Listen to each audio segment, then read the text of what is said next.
Hello गाइजहरु है अब क्रिसमसको लागि चाहिँ यहाँनेर रेडी भइसक्यो। अब यो क्रिसमसको लागि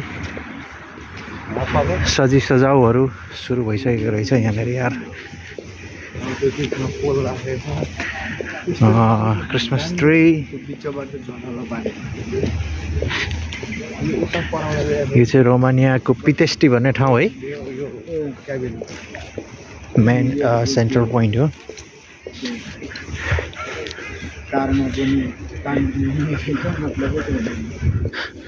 यहाँनेर चाहिँ क्रिसमसको लागि बडा रमाइलो हुने भयो के फुलहरू है। यो फुल हाम्रो नेपालमा पनि पाउँछ यार, कस्तो दामी फुल।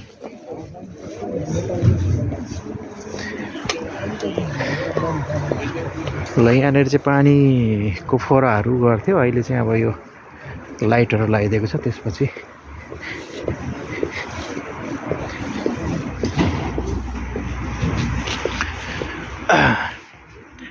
क्रिसमस ट्रीहरू चाहिँ सजाउने कुराहरू भइसकेको छ। यहाँ स्टेज है, यहाँ बास्केटबल खेल्ने ठाउँ थियो, अहिले यहाँनिर स्टलहरू राखिदिएको रहेछ।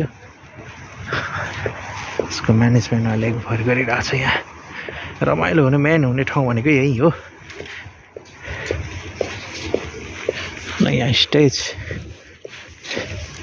प्रोग्राम आज सन्डे भएको कारणले चाहिँ सबै पसलहरू सबै बन्द छ है। अहिले खुल्दैन, अलिक एकछिनपछि खुल्छ। हामी अलिक बिहानै छौँ, 9 बज्दैछ, 10 बज्दैछ। यो ठाउँ सबै सजिन्छ। यो यहाँ पनि सजाउने कुराहरू भइरहेछ। यो एरिया पनि आई थिङ्क आफ्टर 1 मन्थ यो पातहरू सबै झरेर है, रुख हाँगा मात्र देखिन्छ, पातहरू हुँदैन।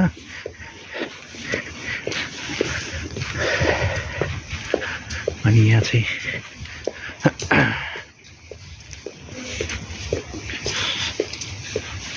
पसलहरू थिए यस्ताहरू, अहिले बन्द छ। आज छुट्टी भएको कारणले गर्दाखेरि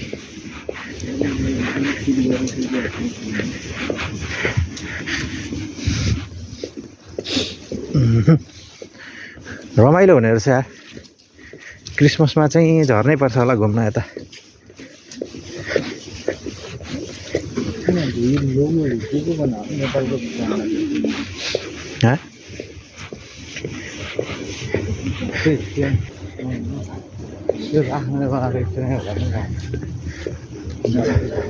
राख्नलाई बनायो भने केही न केहीको सिम्बोल त होला नि क्या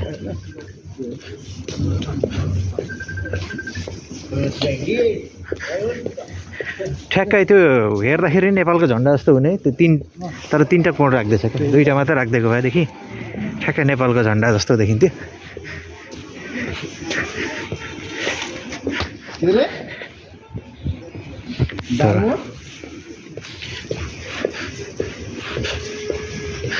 दालमोट नेपालतिर छ त के भन्ने चाइनामा के किन्नु सक्छ पकौडीहरू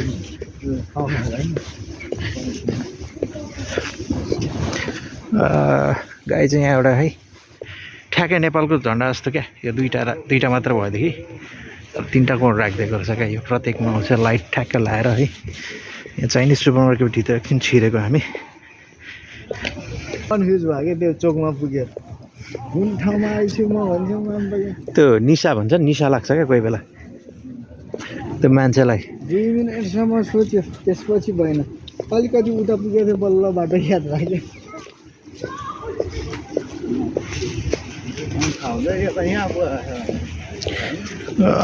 फ्लावर सजाएको रहेछ यार।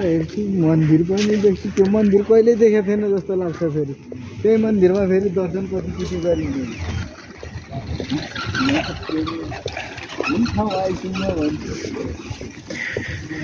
ल गमलाहरू सजाइरहेछ यार यो दामी बनाउने भयो एकचोटि अझ त्यो खालको देख्दा यो नेपालमा पाउँछ तर यस्तो गुलदौरी के भन्छ क्या गोदावरी गुलदौरी र गोदावरी एउटै गोदावरी हो दामी स्मेल है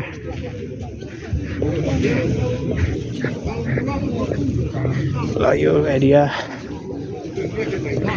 गोदावरी फुल फुल्यो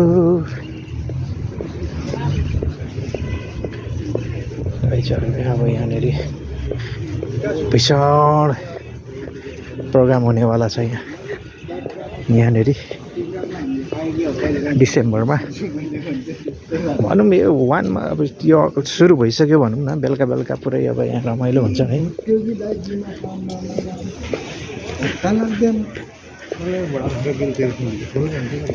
यहाँनिर अब हामी सधैँको ठाउँतिर लाग्छौँ मासु लिन इन्डियाबाट चल्ने हो